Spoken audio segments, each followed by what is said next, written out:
Bombshell comes from Ruth Madoff, who has just granted her first TV interview in which she says that shortly after her husband achieved international infamy as an emblem of rapacious greed, the couple basically formed a joint suicide pact.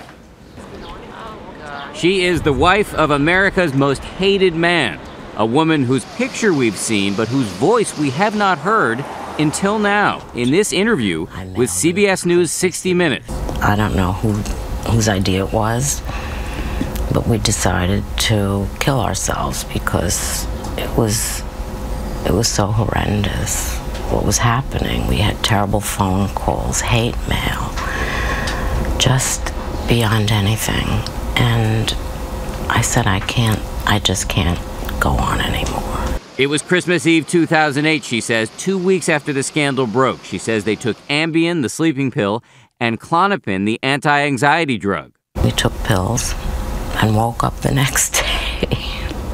It was very impulsive, and I'm glad we woke up.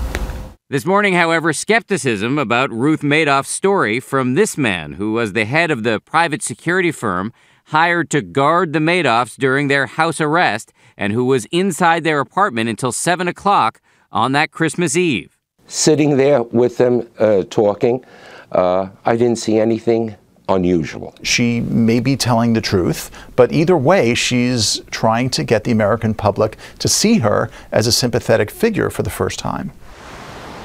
No comment this morning from Stephanie Madoff Mack, the widow of Mark Madoff, who killed himself last year. She recently spoke to Robin Roberts about Ruth in this live exclusive. I really have a difficult time understanding some of the choices she made. No doubt did she love Mark very much, but unfortunately I feel that she might have loved Bernie more.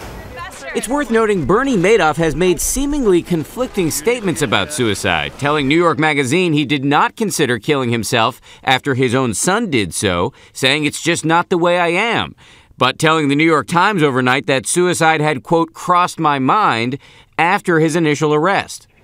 And it is also worth noting that while Ruth Madoff says she and her husband tried to kill themselves because they were distraught over his crimes, Bernie Madoff himself has not expressed much public remorse other than a brief statement he read in court when he was trying to get a lower sentence.